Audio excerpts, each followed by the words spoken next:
약간 그런 거 재밌는 거 생각해보면 소주병으로 사람을 때릴 때 어떤 잡는 방법에 따라서 죄가 달라진다 막 그런 것도 있고 저희는 한창 형법 강론 시험 공부할 때 친구랑 시험 범위를 얘기하다가 야 살인했냐?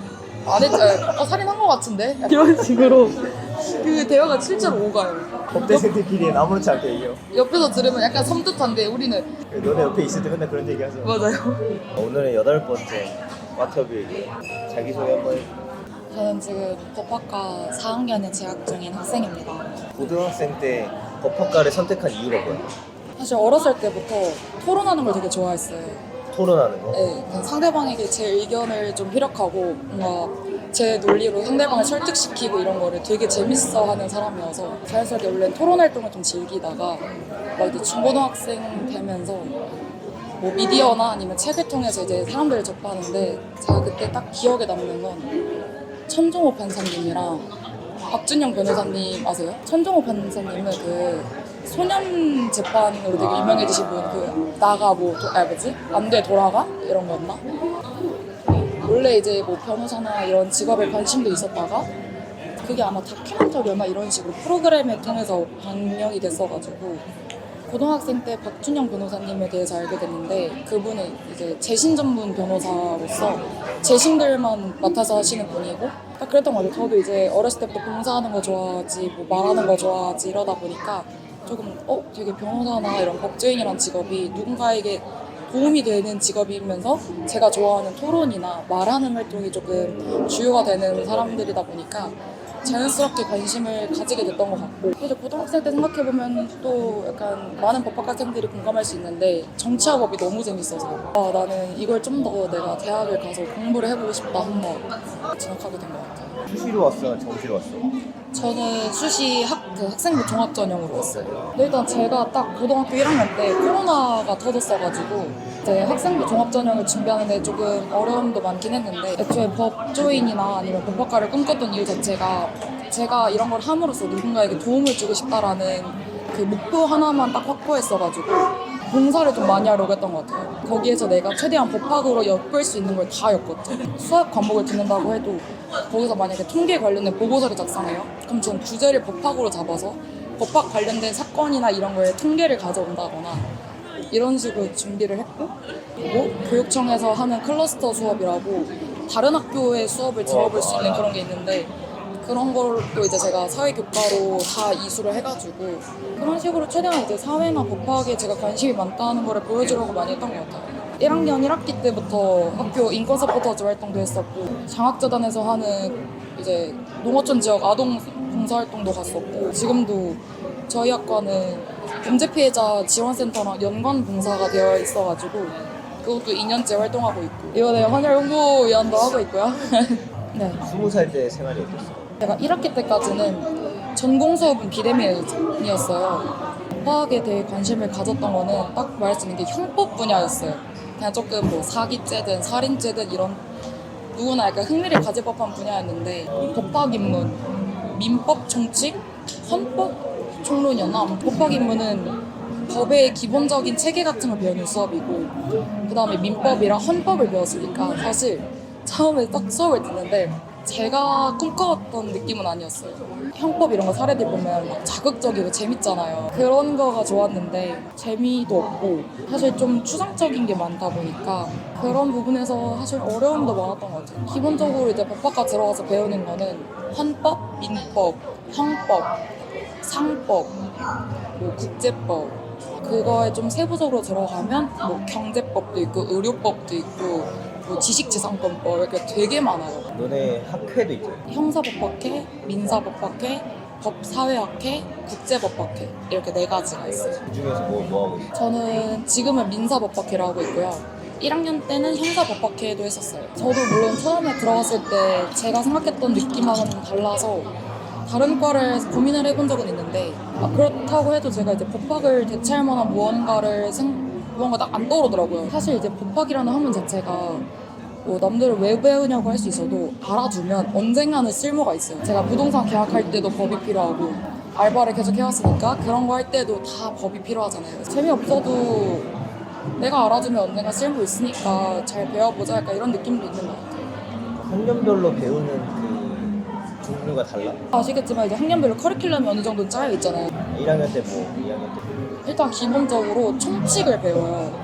약간 형법의 기본 원리나 체계 등을 먼저 배우고 그 다음에 형법 강론으로 넘어가요. 강론은 이제 저희가 아는 살인죄, 이런 뭐 상해죄, 세세한 부분을 배우는 거고 그 다음에는 이제 형사소송법, 이제 약간 실무적인 거죠. 진짜 소송 이런 공판 이런 과정에 들어갔을 때 어떻게 처리가 되는지를 배우는. 법대 학교랑 로스쿨 학교의 그게 차이가 뭐야? 로스쿨이 있는 학교에는 법학과가 없어요. 둘 다 있을 순 없어가지고 들어오는 사람들 중에서도 로스쿨을 생각하고 들어오는 사람이 많은데 이게 보통 로스쿨 있는 학교들은 자교 학생을 우대해요. 이제 정말 로스쿨을 희망하는 사람들은 법학과를 포기하고 그냥 로스쿨이 있는 학교에 뭐 경영이나 경제 이런 쪽 돌려서 입학을 하는 경우도 있고.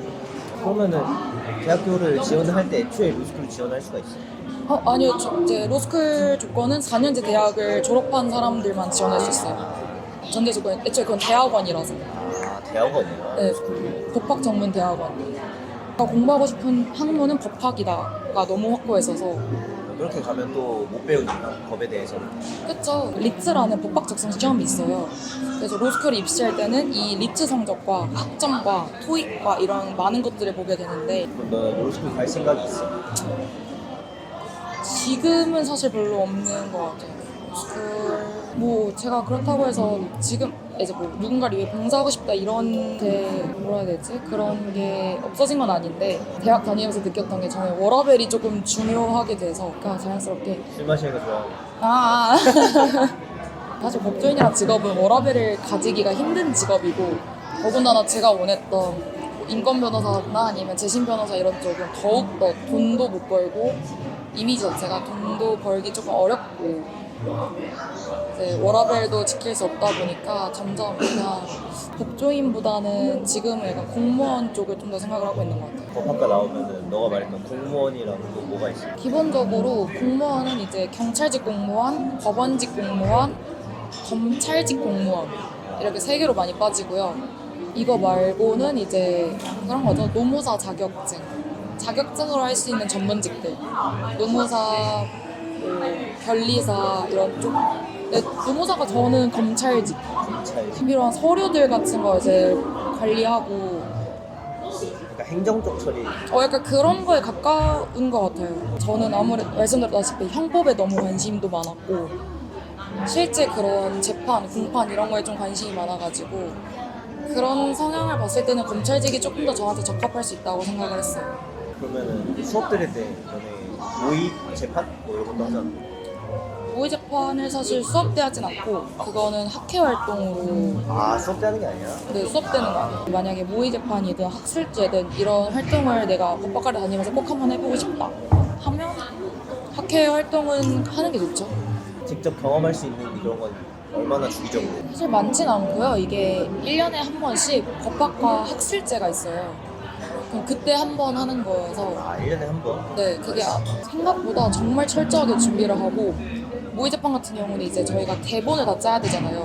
그럼 단순히 저희가 대본을 짜는 것에서 끝나는 게 아니고 그걸 직접 변호사님한테 자문을 구해서 내용 확인도 다 받고 되게 철저하게 준비해요.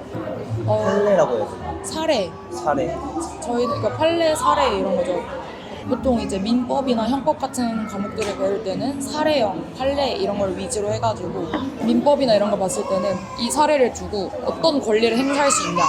학과의 장점이라고 하면 그거죠. 이게 내가 살면서 정말 쓸모 있는 지식을 배워갈 수 있다. 실생활에 많이 사용될 수 있고. 네, 이라는 학문은 내가 전공을 살리지 않아도 내가 평생 써먹을 수 있고 알면 알수록 도움이 되는 학문이라고 생각을 해서 그런 면이 되게 큰 메리트라고 생각을 해요. 크게 단점을 생각해보진 않았는데 제가 개인적으로 느꼈던 어려움은 일단 용어들이 좀 많이 어렵고요. 이게 요즘은 법전도 다 한글 법전을 쓰기 때문에 사실 한자 몰라도 돼 이런 말을 많이 하긴 해요.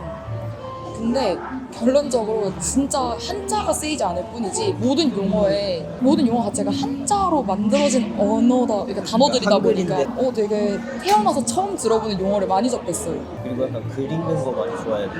네, 맞아요. 글 읽는 거 좋아해야 되고 그런 앞뒤 이제 그런 상관관계나 그런 거를 잘 파악할 수 있으면 유리하죠.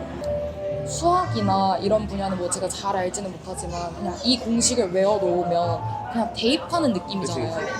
근데 기본적으로 문과 학문들이 다 그렇겠지만 좀 이해를 하고 그러니까 왜 이렇게 되고 왜 이런 거를 좀 약간 단순 암기보다는 딱 이과 성향 가진 사람들은 좀 어려워할 수도 있겠다는 생각 많이 들어요. 네. 근데 기본적으로 법대 시험 하면 사례형이 제일 사례형. 기본이라고 생각을 해요. 이제 그런 문제를 싹 분석을 해요. 어떤 게 문제가 될 수 있고 이런 부분을 살펴봐야 하고 예를 들면 뭐 형법을 했을 때 이제 그 안에 나오는 등장하는 인물들이 많을 거 아니에요. 이제 뭐 갑의 죄책을 해서 갑의 죄책을 쫙 한번 따져보고 을의 죄책을 한번 싹 따져보고 근데 또 양쪽의 입장을. 법만 봤을 때는 어떤 죄에 해당을 할 수 있겠지만 이게 면책 사유라든지 그런 것들이 있잖아요. 이제 또 이제 그런 걸 따져가지고 결론적으로 마지막에 결론을 내요. 아니 그런 거에서 이런 점에서 문제가 될 수 있지만 이러한 부분을 따져보았을 때 결론은 무죄다 이런 걸 따지기도 하고 복학은 다 쓰는 거야? 네 그래서 법학은 사례형 시험 보면 답안지가 기본적으로 한 2페이지씩은 기본적으로 쓰고 그리고 법학이 또 공부하기 어려운 게 기본적으로 저희가 생각했을 때는 다수가 동의하는 설이 맞을 거 아니에요. 근데 다수설은 이건데 판례에서는 소수설을 따라요. 아, 이런 게 있으면 이제 학설의 대립이 있으면 판례를 기준으로 한다 이런 식으로 이제 부가 조건이 붙긴 해요 시험을 볼 때. 그럼 이제 법대 다니다 보면 늘어나는 게 조금 얄팍한 지식을 가지고 있어 보이게 부풀리는 걸 조금 잘하게 돼요. 다른 쪽으로 넘어와서 대학생활 자체에 대해서 얘기를 하면 네, 어릴 때 다양한 경험을 해보고 싶다는 생각을 많이 했어요. 뭐 봉사활동이든 아니면 제가 뭐 해외 봉사든 해외 여행이든 이런 걸 이제 나중에 취직하고 이래서 현생에 치이다 보면 잘 못할 법한 것들이니까 그런 거를 내가 조금이라도 여유 있을 때 많이 해보고 싶다는 생각도 했고 저희 과 자체가 저희 학교는 북과대학 안에 법학과라는 단일학과이기 때문에 저희가 다른 학과 사람들과 교류할 수 있는 그런 기회가 별로 없어요. 그러다 보니까 이제 다양한 전공을 가지고 다양한 목표를 가지고 있는 사람들이 모여있는 대학이란 집단 내에서 뭔가 법학과만 알기에는 좀 아쉽다. 나도 다른 사람들을 많이 접해보고 싶다라는 생각을 해서 총학생회 활동이든 아니면 뭐 외부적인 활동이든 많이 했던 것 같고 근데 그 중에서도 제가 인권 서포터즈나 해외 봉사나 이런 것들을 해왔던 거는 법학과도 말고 다른 학과도 있고 한데 서로 다른 관심을 가지고 서로 다른 학과를 전공하고 있는 사람들이 인권 또는 봉사라는 공통된 관심사로 모여 있다는 게 너무 흥미로운 거예요. 서로 다른 환경 속에서 근데 봉사라는 같은 가치관을 추구하는 사람들이 모여서 서로 다른 지식을 서로 교류하면서 활동을 한다는 것 자체가 저한테는 되게 크게 메리트를 느껴와서 그런 활동도 계속 꾸준히 해오고 있고 들어와서 어떻게 했으면 좋겠다. 다 생각하는 게 비슷하겠지만 1학년 때 놀아도 된다라는 사람들이 많잖아요. 밑바탕이 없으면 그 다음 걸 배우는 게 좀 힘들어요. 1학년 때부터 좀 잘 쌓아놔. 네, 이걸 배웠던 걸 계속 왜냐면 이게 처음에는 기본적인 원리를 배우고 나중에는 사례를 배운다고 했을 때 어쨌든 사례를 풀어나가려면 기본적인 원리를 대입시켜야 되기 때문에 모든 학문이 똑같겠지만 기본적인 바탕 탄탄히 잘 쌓아놓는 게 중요한 것 같고 그리고 약간 로스쿨 가려면은 1학년 때부터 성적 다 챙겨놔야 되는 거 아니야? 네, 당연하죠. 저희 학교 같은 경우에는 로스쿨 준비반이 따로 있어서 아 그래? 그런 것도 이제 면접을 보고 들어갈 수가 있어요. 그래서 로스쿨을 정말 진지하게 준비 중인 사람들이라면 그런 로스쿨 준비반에 들어가서 준비하는 것도 좋은 것 같고 내가 알기로는 리트 그 시험이 70%고 성적이 30%고 이렇지 않나? 약간 그런 거 재밌는 거 생각해보면 소주병으로 사람을 때릴 때 어떻게 잡는 방법에 따라서 죄가 달라진다 막 그런 것도 있고 저희는 한창 형법 강론 시험 공부할 때 친구랑 시험 범위를 얘기하다가 야 살인했냐? 안 했지? 살인한 거 같은데? 이런 식으로 그 대화가 실제로 오가요. 법대생들끼리 아무렇지 않게 얘기해요. 옆에서 들으면 약간 섬뜩한데 우리는 너네 옆에 있을 때 맨날 그런 얘기 하죠. 맞아요. 여기까지 할게요. 어딨어?